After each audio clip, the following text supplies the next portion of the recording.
que también nos acompañáis pues a través de, no sé, televisor, la tablet, el móvil o aquello que tengáis a la mano.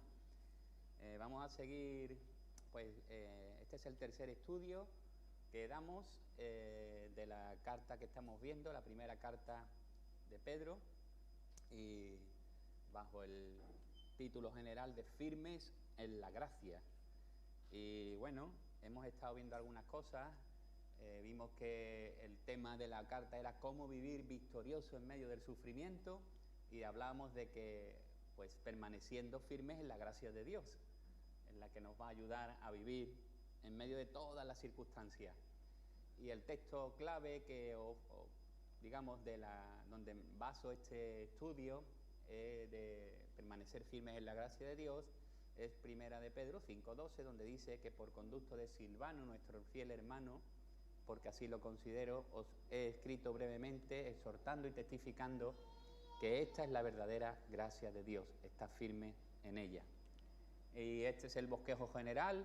Sí que es verdad que los que no hayan podido escuchar los dos anteriores, pues ahora tenemos la posibilidad de ir a la página de YouTube, CC Vida Abundante, y ahí pues están todos los mensajes que se están dando y podéis poneros en contexto si queréis.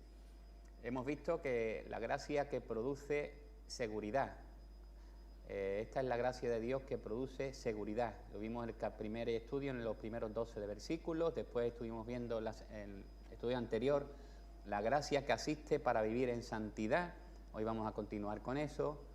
Vamos a ver después la gracia que fortalece para mostrar su misión. Vamos a ver también la gracia que sostiene en el sufrimiento, y finalizaremos con la gracia que anima en o al servicio.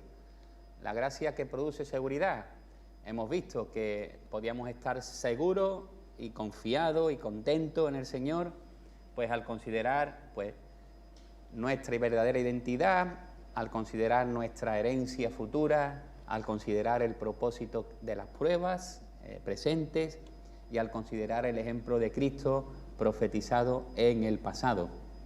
Y hemos visto que la gracia que nos ayuda para vivir en santidad según el carácter del Padre. Hemos visto también en el temor del Señor y vivir en santidad con un amor entrañable. Y ahí terminamos el capítulo 1. Y hoy vamos a ver vivir en santidad, pues creciendo en el plan de Dios, en el capítulo 2, versículo 1 al 10. Hay una frase de John Piper que vosotros seguramente conocéis y que se encuentra en un libro.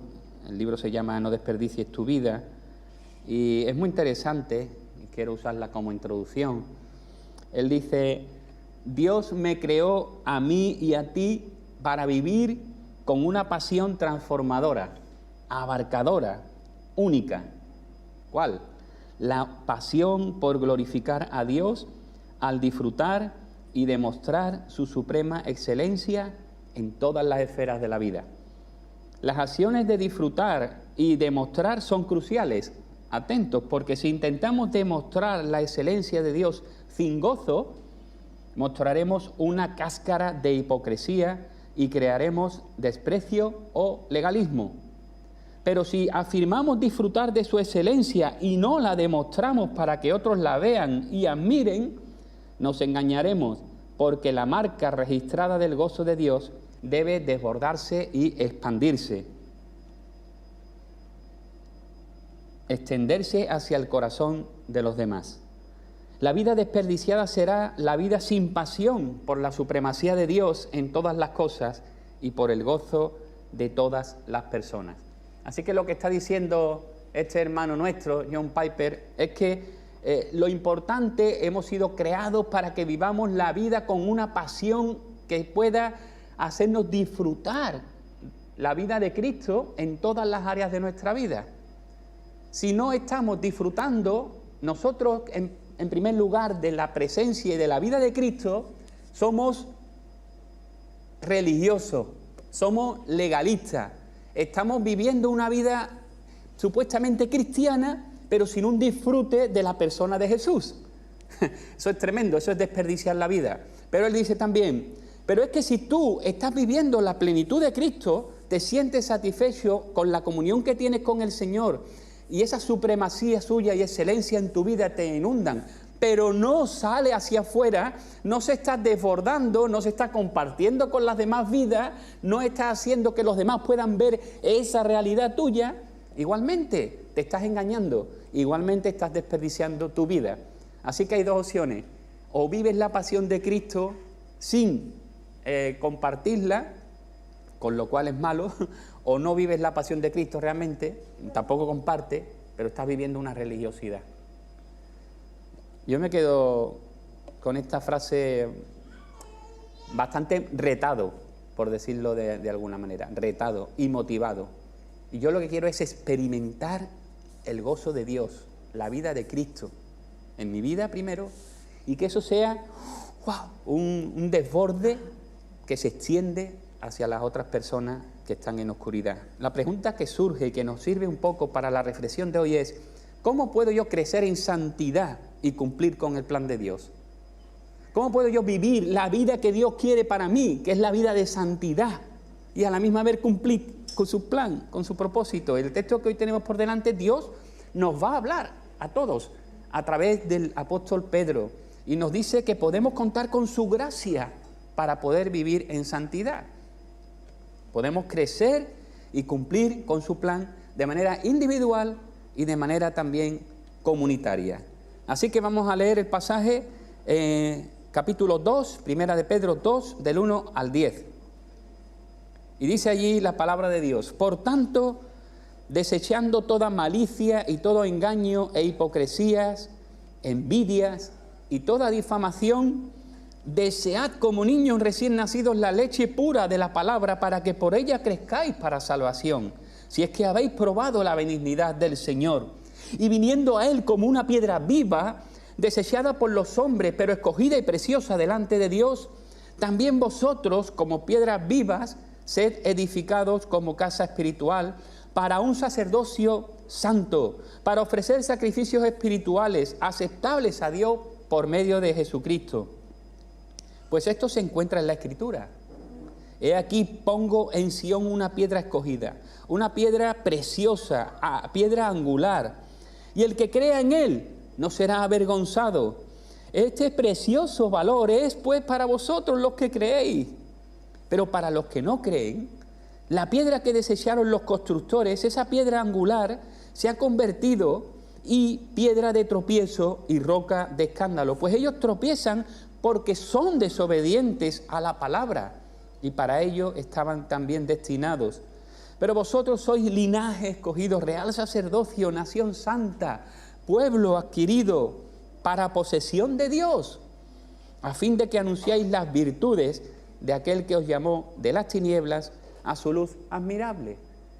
Pues vosotros en otro tiempo no erais pueblo, pero ahora sois pueblo.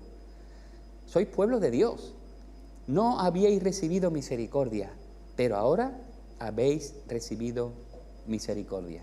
Pues que Dios bendiga su palabra en nuestras vidas en esta mañana y podamos salir, no digo solo confortados, podamos salir molestos, podamos salir exhortados, pero con ánimo para obedecerle y para vivir como Él quiere. He usado para distribuir el texto a modo de bosquejo, este pasaje, algunos verbos que me han parecido importantes. Sabéis que los verbos indican acción y debemos notar que al usar verbos, y hay varios, está denotando la palabra de Dios que implica una acción de nuestra parte, una responsabilidad de nuestra parte, cosa que no está reñida con la gracia de Dios, por supuesto. Lo primero que encontramos es, no sé si es pequeño, bueno, es una palabra que pone por tanto, una expresión, por tanto. Ahí empieza, el capítulo 2 empieza por tanto, y esa conjunción pues está haciendo referencia, es como una conclusión de algo que ha estado diciendo anteriormente, todo lo que ha estado hablando en el capítulo 1 en cuanto a vivir en santidad. Pero me parece que se resume muy bien en el versículo 23, cuando dice ahí, pues habéis nacido de nuevo, no de una simiente corruptible, sino de una que es incorruptible, es decir, mediante la palabra de Dios que vive y permanece. Podemos entonces observar que lo que vamos a ver en el pasaje de hoy es una conclusión natural, o debe ser la consecuencia del hecho de haber nacido de nuevo. Si hemos nacido de nuevo, si hemos creído en Cristo, si el Espíritu Santo nos ha regenerado, deberá haber de manera consecuente y natural una vida de santidad. Eso es lo que se espera. Todo creyente regenerado debe seguir en ese proceso de la vida cristiana. No solo nos quedamos con la justificación, no solamente nos quedamos como bebés cuando nacemos y experimentamos ese nuevo nacimiento, nacemos a una nueva vida, nos quedamos ahí. No, tenemos que seguir creciendo y, como digo, es un proceso, no es algo simultáneo, es algo que va a durar toda la vida que estemos aquí en este mundo. Vamos a ver entonces algunas instrucciones prácticas que debemos seguir para crecer en santidad y, como dije al principio, cumplir así el plan de Dios. El primer verbo que me encuentro ahí es desechando. Dice ahí, desechando toda malicia. Hay algunas características que se ven ahí. Toda malicia, todo engaño, hipocresía, envidia, difamación. Y me llama la atención la palabra todo, porque en ese versiculito aparece 3 veces.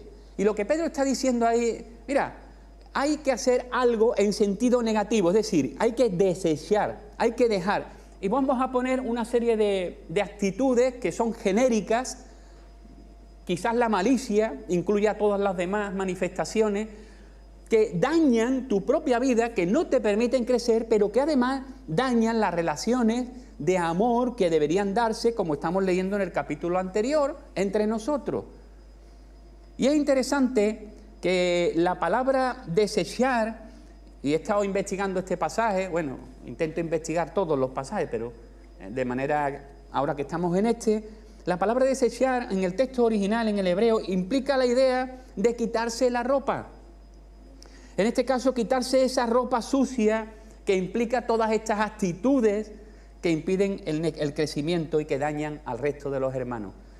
Es interesante, también dicen los historiadores, y bueno, lo podemos leer en muchos de ellos, pero nos cuentan de cómo eran las costumbres de la iglesia primitiva, y dicen algunos que la práctica del bautismo por inmersión en la iglesia primitiva acarreaba desvestirse completamente. Como sabemos, en las liturgias posteriores, el candidato, dice uno de los autores, se desvestía completamente antes de descender desnudo al agua y se ponía ropa nueva al ascender del agua. Esto era parte de una impresionante ceremonia y era símbolo de su abandono a su anterior vida sin valor y su adopción a una nueva vida de inocencia. Cuando uno en la iglesia cristiana primitiva se bautizaba, algo que era muy importante, porque no estaba diciendo yo creo en Cristo, estaba diciendo yo creo en Cristo de una manera pública y con el riesgo muy posible de que pudiera dar su vida por seguir a Jesús. Pero lo interesante y lo que nos muestra esta idea que está usando Pedro es esa.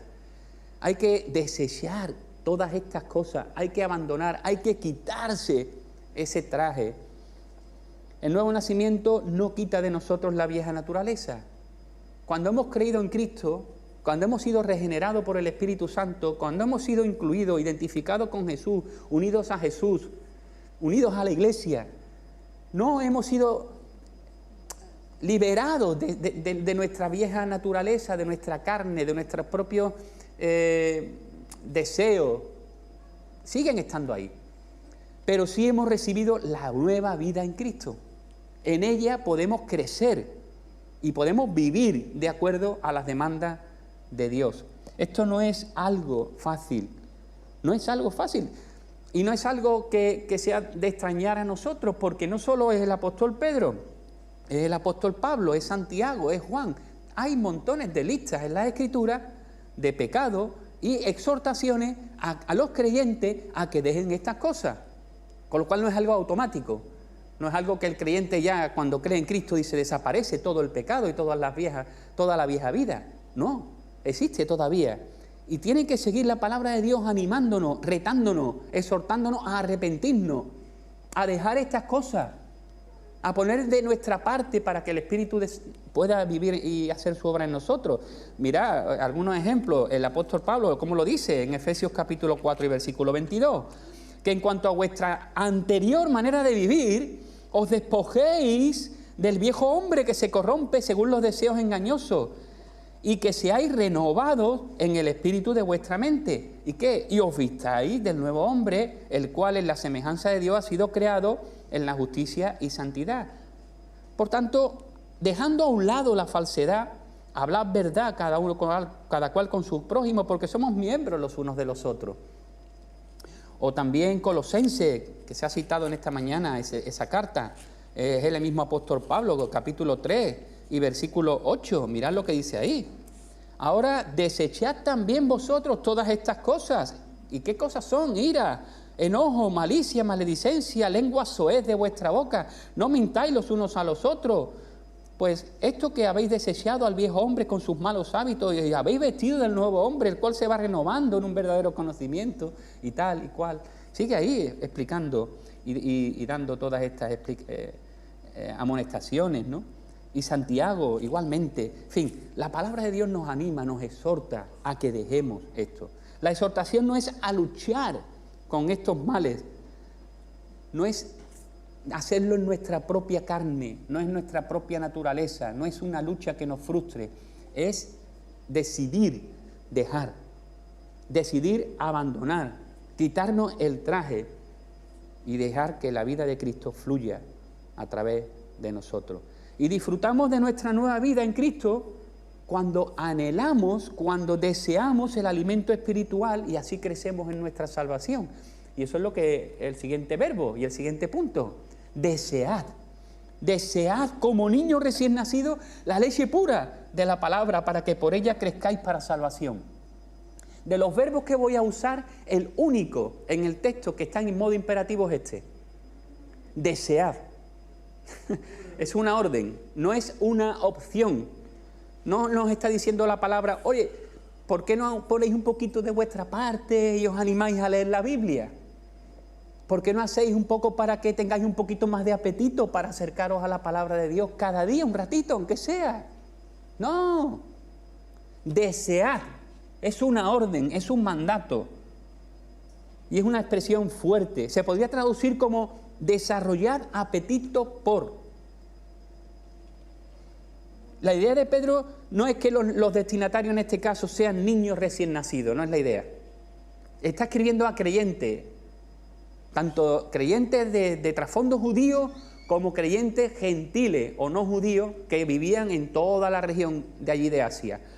Lo que está diciendo es que igual que los niños recién nacidos necesitan la leche materna, la desean y la necesitan para vivir, igual nosotros como esos niños debiéramos de desear y querer la leche espiritual. Eso es lo que nos hace falta. No es que sean creyentes infantiles en este caso. La imagen es que tengamos el mismo deseo que tienen los niños al nacer.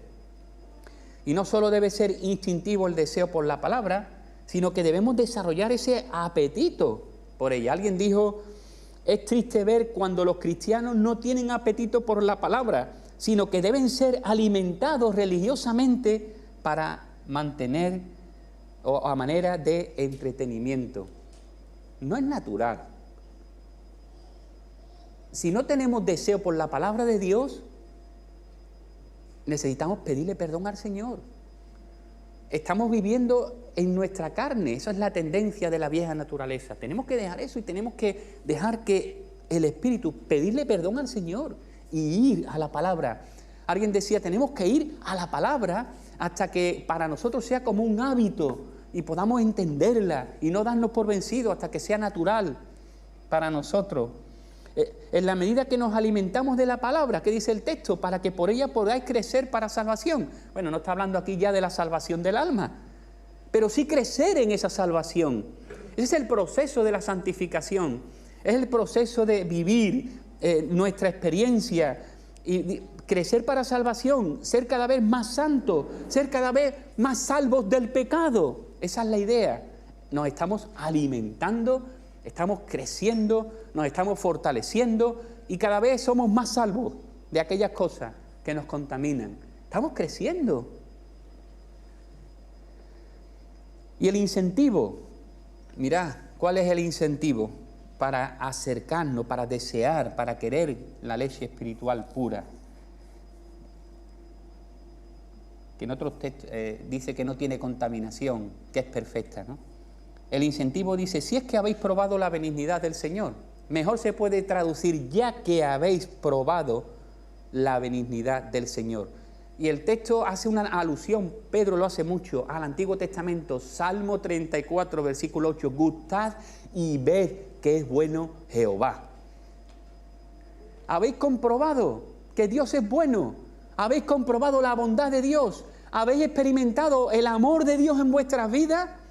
Hoy estamos aquí un grupo recordando que Dios ha sido bueno con nosotros cuando no lo merecíamos. Hoy estamos recordando que la gracia de Dios nos ha dado salvación, que la gracia de Dios nos ha permitido acercarnos y reconciliarnos con el Padre. Pero no solo, es que además, aún en las áreas más insignificantes, que para nosotros muchas veces son las más significantes de nuestra vida, el Señor es bueno y está cubriendo y nos está guardando y nos está protegiendo. No debe ser una obligación el querer desear la palabra de Dios, sino la consecuencia de disfrutar de la experiencia de la bondad del Señor en nuestras vidas. Queremos crecer en santidad, queremos vivir cada vez más cerca de Dios, queremos crecer en nuestra salvación. La palabra.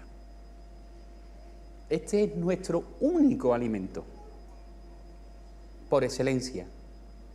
Hay libros, sí, hay predicaciones, sí, hay muchas cosas, pero esto es lo que uno tiene que leer de manera personal, leerla, estudiarla, comprenderla, investigarla. Tenemos que ir a ella, cuantas veces mejor, cada vez que tengamos tiempo, oportunidad. Así que hasta este punto Pedro anima a los creyentes a crecer, pero hay un crecimiento de una manera personal. Ahora va a incluir y va a hacer un pequeño giro y va a usar una figura que implican un crecimiento no solo personal, sino también de manera colectiva o comunitaria, y va a usar figuras del Antiguo Testamento que nos van a ayudar a entender la iglesia de Dios. Tercer verbo, viniendo a Cristo, o viniendo a Él como una piedra viva, o acercándoos, hay otras versiones, acercándoos a Él como una piedra viva. Es un texto, este verbo denota una acción continua, no es acercarse de una vez y ya está, es un acercamiento que necesitamos de manera constante. Tenemos que acercarnos a Cristo como la piedra viva. Es muy interesante esta paradoja, ¿no? Una piedra, pero es viva. Una piedra que parece que no tiene vida, que es inerte. Pero Pedro dice, sí, pero es una piedra viva, es una piedra especial, es una piedra que ayuda, que comunica la vida. Y lo hace para referirse a Jesús. Y sabéis, y lo presenta como el fundamento. Sabéis, en el antiguo cercano oriente los edificadores excavaban y esculpían grandes bloques de piedra que servían como los fundamentos después de los grandes edificios. Hoy día tenemos construcciones modernas y no sé si habéis visto alguna vez una obra. Lo primero que se hace es hacer agujeros grandes y con hierro se hacen un emparrillado y después se rellenan de hormigón, de manera que quedan ahí los pilares o bien las partes, bueno, no sé, como aquí tenemos un arquitecto que podría hablarnos más de eso, ¿no? Pero, no. ¿Sí? ¿Tú eres arquitecto o maestro? Las dos cosas. Así, ahora me he quedado un poco confundido. Así que no voy a hablar más de construcción. Pero todos sabemos lo que es un fundamento. para un edificio, una piedra grande se usaba para esto. Algunos escritores del Antiguo Testamento compararon a Dios como fundamento. Muchas veces se ve en la palabra de Dios. Podríais ver en Deuteronomio capítulo 32, habla mucho de Dios, se pronuncia un montón de veces como Dios es la roca firme, la roca de los siglos, nuestra fortaleza. Bueno, se ve un montón de pasajes usando a Dios con esta idea, ¿no?, de como la roca firme. En el Salmo 18, el 46, bueno, Mateo 7, aquel que edificó sobre la casa, sobre la roca, sobre el cimiento fuerte. Se usa muchas veces. Ahora Pedro lo está diciendo, mira, vosotros tenéis que venir aquí, a Cristo, tenéis que acercaros a Él, la piedra viva, y Él es el fundamento. ¡Qué maravilla! Como está diciendo Pedro, que Jesucristo es Dios. Él es Dios, el fundamento. Pero sigue diciendo, sed edificados. Y ahora dice, no solo acercándoos a Él, la piedra viva, sino que Pedro ahora dice, oye, hay que ser edificados, vosotros sois creyentes como piedras vivas y sed edificados como una casa espiritual. Sed edificados, otro verbo interesante. No dice edificaos, no dice edificándoos, no, dice sed edificados. Nos acercamos a Él y vamos siendo edificados, un verbo pasivo. Alguien está edificándonos, Dios. Dios está edificando su casa espiritual, pero nosotros tenemos que acercarnos a Él, a esta piedra, para que Dios vaya colocando a cada uno de sus hijos. Pedro vio a la iglesia como un templo viviente y Dios aumenta a través de la conversión de cada nuevo creyente. Y cada cristiano es una de esas esenciales piedras que capacitan a toda la estructura para llevar a cabo su propósito. No sé si recordáis la escena en el Evangelio de Mateo. Allí se encuentra Jesús con sus discípulos, Cesarea de Filipo, un lugar muy bonito. Y allí en el capítulo 16 de Mateo hay una conversación y hay una expresión que ya todos conocemos, ¿no? Él les dijo, ¿quién decís que soy yo? Pregunta Jesús a sus discípulos, ¿quién decís que soy yo? Respondió Simón Pedro y dijo, tú eres el Cristo, el Hijo del Dios viviente. Y Jesús respondiendo le dijo, bienaventurado eres Simón, hijo de Jonás, porque esto no te lo reveló carne ni sangre, sino mi Padre que está en los cielos. Yo también te digo que tú eres Pedro, y sobre esta roca edificaré mi iglesia, y las puertas del Hades no prevalecerán contra ella. Entiendo que hay una postura, Iglesia Católica, que dice que la roca es Pedro. Entiendo que hay una posición evangélica que dice que la iglesia está edificada sobre la confesión que hizo Pedro. Creo que Cristo le está diciendo, tú eres Pedro y sobre esta roca edificaré mi iglesia. Y además coincide con otros textos del apóstol Pablo, después en las escrituras de las epístolas y en otros pasajes, donde hace referencia a Cristo como la roca, como el fundamento firme sobre el cual se edifica la iglesia. Ahora este versículo nos ayuda a apreciar cuánto nos necesitamos unos a otros como cristianos.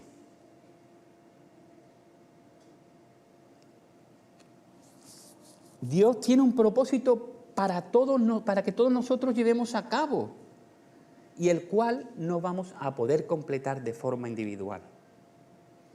El cristiano no está trabajando en relación con otros cristianos como piedras compañeras, así como Cristo, como su fundamento. Si no lo está haciendo, no puede llevar a cabo el propósito de Dios para él. Sí, es verdad que Dios tiene un plan y un propósito para cada uno de manera individual, pero hay un plan con todos nosotros como casa espiritual, como iglesia, que solo podemos cumplir estando juntos, viviendo como iglesia.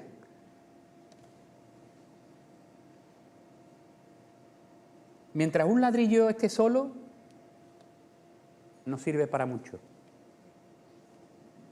Solo es útil cuando se le incorpora a un edificio. Así sucede con el cristiano individual. para hacer realidad su destino, no debe permanecer aislado, debe ser edificado en la estructura de la Iglesia. No existe aquello, no lo veo en las Escrituras, del cristiano aislado. Es más, veo en la Escritura el cristiano en comunidad. Cristo ha creado un pueblo, su iglesia. Él la está edificando. Dice 1 Corintios que Él va colocando a sus miembros en el cuerpo por el Espíritu Santo, como Él quiso. Y ha dado dones, y ha dado responsabilidades para que podamos servirnos unos a otros y ayudarnos unos a otros. Y hay un montón de textos, no lo puedo leer, que hablan de cómo los miembros se relacionan unos con otros y van creciendo, unidos en amor. No existe el cristiano individual, eso es una falsa, eso es un mal concepto. Eso es un problema, además, para la persona que quiere vivir la vida cristiana solo. No está eso así en el plan de Dios. Pedro explicó este propósito más adelante, más detalladamente, pero aquí revela algo que involucra la adoración y servicio. Vais creciendo como una casa espiritual. ¿Para qué? Dice, para ofrecer sacrificios espirituales aceptables a Dios por medio de Jesucristo. Claro, como iglesia somos Claro, hay que tener el concepto del Antiguo Testamento, del sacerdocio y del templo y estas cosas para entender un poquito cómo nosotros ahora somos elegidos por Dios para hacer esta misión, ¿no? Y para ofrecer sacrificio. Romanos 12:1, ¿no? Habla ahí, ¿no? De que, se me acaba de ir de la mente ese texto tan conocido. Os ruego por la misericordia de Dios que presentéis vuestros cuerpos como sacrificio vivo y santo, aceptable a Dios, que es vuestro culto razonable.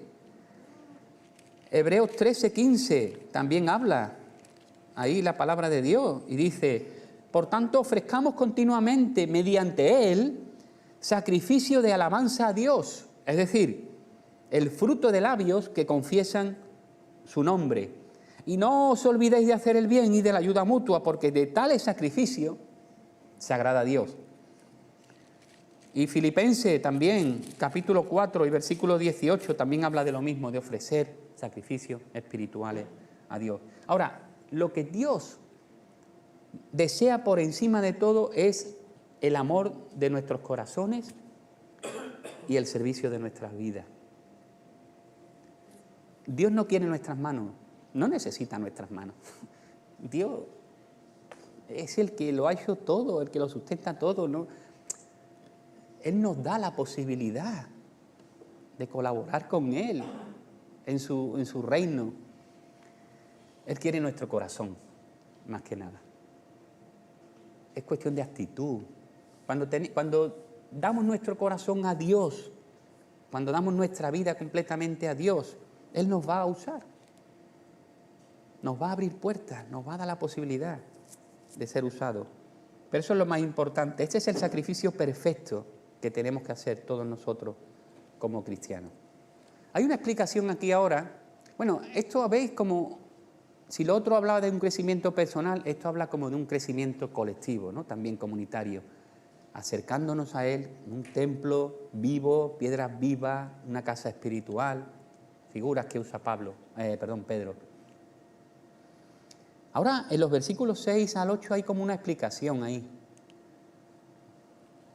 El punto de estos versículos que usa Pedro del Antiguo Testamento para decir que Dios ha escogido una piedra preciosa, el punto es decir, mirad, esa piedra que desechan o que han desechado los constructores, esa piedra que a veces es rechazada desde el punto de vista humano, dice Dios, para mí es preciosísima. Es la idea. Es preciosísima. Y vosotros los creyentes, para vosotros es un gran honor tener una relación con Él. Ese es el punto. Lo que Pedro está queriendo decir aquí es reforzar y decir, mira, tenéis una unión con Cristo que para vosotros es un honor impresionante. Poder acercarse a Él, a la piedra, al escogido por mí desde antes de la fundación del mundo. Y Él dice, pongo en Sion una piedra escogida, una piedra preciosa angular. El que crea en Él no será avergonzado.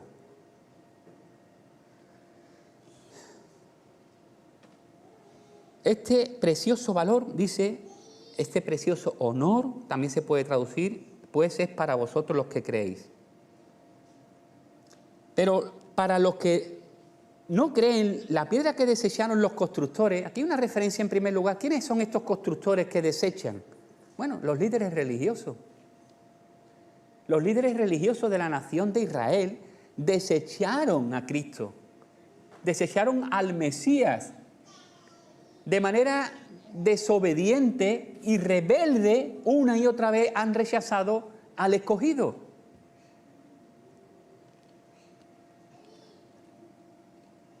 Ha sido rechazada por los constructores de una y otra vez, pero para Dios Cristo es precioso. Aún así, aquellos que creen en Cristo pueden descansar en Él, lo mismo que un edificio descansa sobre el fundamento. Precioso para los que creen. Ahora, en contraste, aquellos que rechazan a Jesucristo como el fundamento, encuentran en Él no una base sólida en la que apoyarse, encuentran una piedra de tropiezo. Impresionante, ¿no?, la figura. Para los que no creen, Él es una piedra en la que tropiezan y caen. Y esto es una verdad para Israel corporativamente, y Romanos 9, 10 y 11 habla mucho de Israel corporativamente y de cómo ellos pensaban que por ser el pueblo escogido, porque ellos eran no tenían problemas, eran salvos. Y toda la carta del apóstol Pablo a los romanos es la idea esta, decir, oye, no es tu ciudadanía, no es tu elección, no es tu raza la que te va a llevar y te va a salvar. Hay gentiles que se van a salvar y por vuestra desobediencia muchos se están salvando. Que no creáis que vosotros sois los únicos para Dios, que desde el principio Dios quiere bendecir a todas las naciones, que vosotros erais un instrumento escogido para ser un pueblo que viviese de una manera tal que la gente pudiese admirar, pudiese ver los pueblos alrededor de cómo es la vida con Dios, y no lo habéis hecho, y habéis fracasado. Pero yo tengo otro pueblo. Igual que Israel corporativamente desobedeció y la piedra puede ser de tropiezo si no crees en Cristo, es verdad también para cada persona que no cree. Dios señala a aquellos que tropiezan porque no creen, está diciendo. Ellos tropiezan porque son desobedientes a la palabra de Dios. Y aquí hay un pasaje, dice, y para ellos estaban destinados. Y creo que no es una buena traducción esta expresión, porque la idea, creo, en el original, esta palabra destinado tiene 5 o 6 significados aparte de destinado. Y la idea, y tal como están formados los verbos y la construcción de la frase, es que lo que está destinado es la pena para los que no creen y desobedecen. O sea, Dios no ha destinado a las personas para que desobedezcan. Dios ha destinado que aquellos que desobedecen está preparado la condenación y su destino está marcado y fijado desde antes de la fundación del mundo. Se pierden, además el verbo es interesante porque habla de esa palabra desobediencia es que no se dejan persuadir. y creo que Juan 3:36 lo marca muy bien cuando dice, el que cree en el Hijo tiene la vida, pero el que rehúsa, y esa es la misma palabra, el que rehúsa creer en el Hijo no verá la vida, sino que la ira de Dios está sobre él. Así que si crees en Cristo, puedes descansar sobre el fundamento firme. Si no crees en Cristo, si eres desobediente, si no quieres, eres duro, rebelde y no quieres creer, lo que te espera es la condenación. Pero el punto es que para nosotros Cristo es precioso. Para Dios Cristo es precioso y nosotros tenemos un privilegio. Y el último verbo que concluye esta exposición es el verbo anunciéis.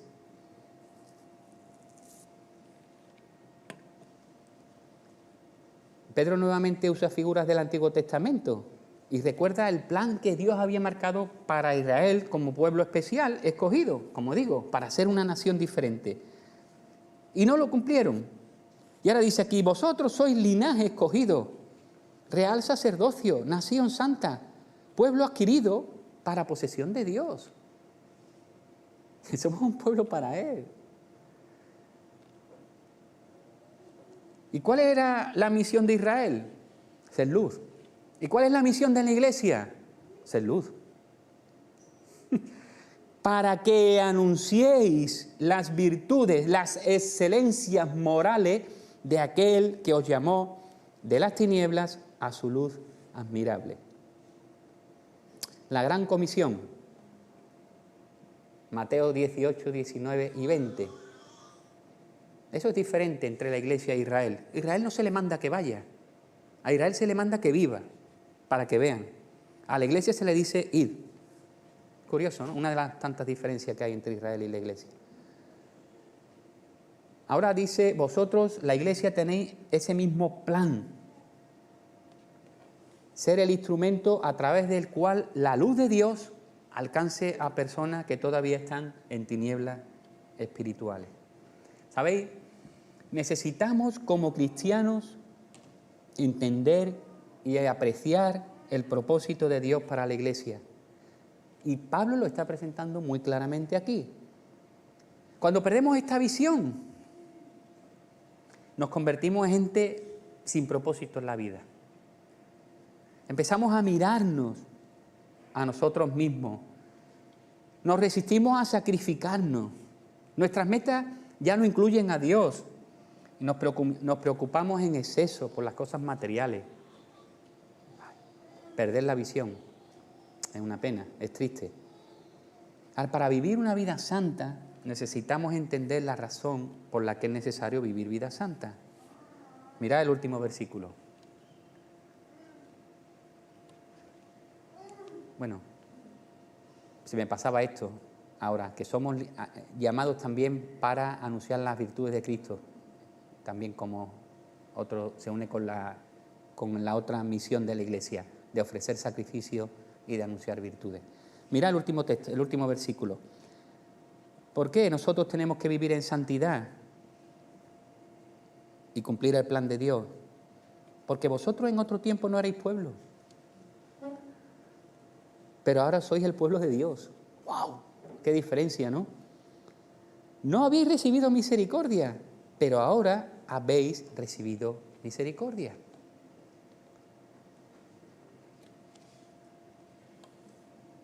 Estábamos perdidos, vagando, sin esperanza. Para nosotros Dios ni lo considerábamos. Pero hemos venido a creer en Cristo. El Espíritu Santo ha hecho su labor de convicción de pecado. Y hemos creído en Cristo. Y hemos venido a formar parte de su pueblo, de su iglesia. Hemos recibido la gracia y la misericordia de Dios, porque estando perdidos, Dios nos ha mirado y nos ha salvado por medio de la fe. Esa es la razón para poder vivir en santidad. Hemos recibido misericordia. Si esto no nos mueve, no nos impulsa, por muchas predicaciones que haya, por muchos mensajes que escuchéis, por muchos libros que leáis, no va a mover vuestro corazón. Si no lo mueve el amor de Cristo, Pablo dice, el amor de Cristo me constriñe. Eso es lo que tiene que mover nuestras vidas, hermanos. Lo demás, religiosidad. Me gustaría leer nuevamente la frase de este hermano, de John Piper, para concluir. Dios me creó a mí y a ti para vivir con una pasión transformadora, abarcadora, única. La pasión por glorificar a Dios al disfrutar y demostrar su suprema excelencia en todas las esferas de la vida. Las acciones de disfrutar y demostrar son cruciales. Si intentamos demostrar la excelencia de Dios sin gozo, mostraremos una cáscara de hipocresía y crearemos desprecio o legalismo. Pero si afirmamos disfrutar de su excelencia y no la demostramos para que otros la vean y admiren, nos engañaremos, porque la marca registrada del gozo de Dios debe desbordarse y expandirse, extenderse hacia el corazón de los demás. La vida desperdiciada será la vida sin pasión por la supremacía de Dios en todas las cosas y por el gozo de todas las personas. Que Dios nos ayude y nos bendiga a disfrutar de Cristo de manera genuina, vivir en santidad por amor a Él y desbordarnos para que otros puedan desear formar parte de su pueblo. Para su gloria. Amén. Oramos. Padre, te damos gracias por tu palabra. Ella es clara y nos anima, Señor, a ser consecuentes, a vivir de acuerdo a lo que hemos creído, Señor. Tú nos has salvado, nos has redimido, nos has dado la vida. Nos has comprado con un alto precio, la sangre preciosa de Cristo. Ayúdanos, Señor, a vivir como tú mereces que vivamos, Señor. Ayúdanos a despojarnos, a desechar todas aquellas cosas que aún permanecen en nuestra vieja naturaleza y que a veces salen, Señor. Que no nos pongamos los trajes sucios, que los desechemos y andemos en novedad de vida, revestidos de ti, de Cristo. Ayúdanos, Señor, para poder ser una luz en medio de oscuridad, una luz genuina. No mostrar hipocresía ni religiosidad, sino una vida auténtica de disfrute en ti, Señor. Y que no seamos callados, que también podamos compartirlo. Ayúdanos, Señor, como individuos y como pueblo, que tu iglesia crezca en cantidad, pero también, Señor, en calidad. Que crezcamos en esa salvación, que nos alimentemos de tu palabra, que eso sea para nosotros un deleite diario, no una obligación, un deseo, Señor. Gracias, Padre, por lo que hablas. El Espíritu Santo trabaja en nuestras vidas. Nos ponemos delante de ti y pedimos que nos despidas también ahora, con paz y bendición, en el nombre de Jesús. Amén.